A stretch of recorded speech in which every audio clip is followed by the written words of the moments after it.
Landing on free parking or boardwalk makes a lot of kids happy, but playing Monopoly can also teach children how to be a smart investor. My name is Daniel Bortz. I'm a personal finance reporter at US News, and I'm joined today by Philip Orbanes.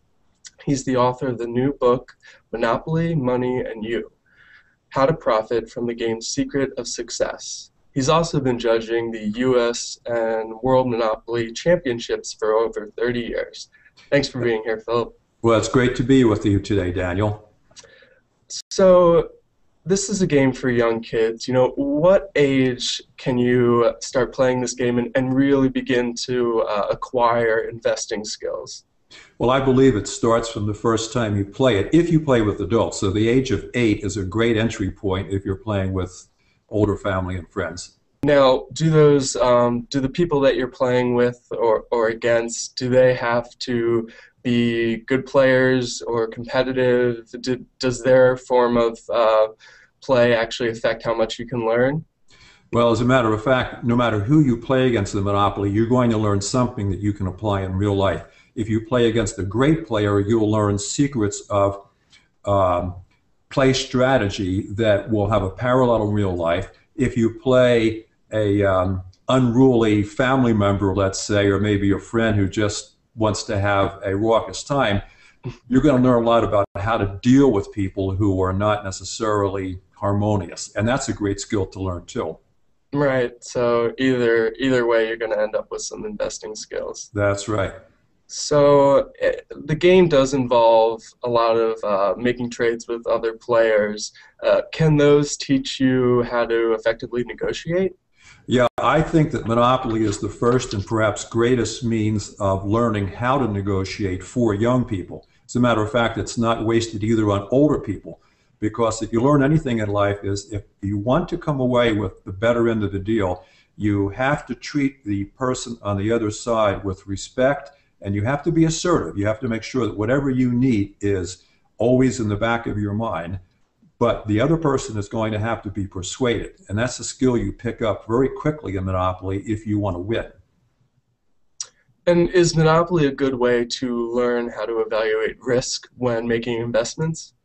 I think Monopoly is a terrific way of evaluating risk free of charge, because whenever you play, even if you lose, you can always sit back and you can say, what investment decisions did I make that caused me to lose? Whereas if in real life you try to invest without being properly armed with information and you lose, well, that's real money, and that really hurts. So Monopoly helps you to differentiate between good and bad decisions, and you can apply that in real life.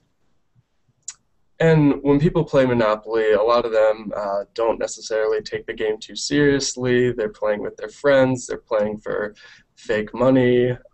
I know that I used to do horrible trades to gang up on whichever friend I wanted to lose first. Why is it important to play Monopoly, do you think, before you go out into the real world and start making investments? Well, as I point out in my book, the real world runs by rules. There's a great deal of uncertainty, but that's not what we're talking about at the moment. We're talking about the rules of, say, compound interest, about risk evaluation, about knowing the benefit of diversification versus putting all of your eggs in one basket. So if you learn to play Monopoly by the rules, you develop a discipline that keeps you centered when you start making real investment decisions.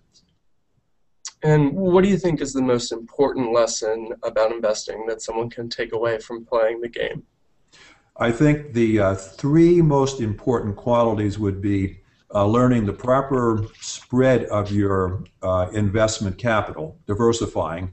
Secondly, learning how much of your money you can safely afford to invest for the long term, and how much you need to hold back for the uncertainties that always come and clobber us, whether it's an insurance bill or maybe a minor accident or maybe you lose time on the job. You just need to have a little bit of a cushion to make sure you don't have to go into debt in order to take care of those uncertainties. So cash management, diversification, and knowing everything you possibly can about an investment decision, namely its return on investment. In other words, what's your likely gain going to be for the risk you're taking? Those qualities are all represented in spades in Monopoly. And it sounds like to really reap the benefits of that, people have to be consciously aware of why they're making decisions during the game. Right. As I point out in the book, Monopoly is all about the numbers. Every property has a different return. Every property has a different likelihood of being landed on, which is equivalent to an investment's chance of paying off or not paying off, and to what extent. And secondly, the other end is negotiation, learning how to interplay with your fellow players, which carries over in the way you interplay in real life. Well, thank you, Phil, for being here with us today. We've all learned a lot about how this fun game can actually teach you how to be a good investor. Thank you very much, Daniel. Glad to have the chance.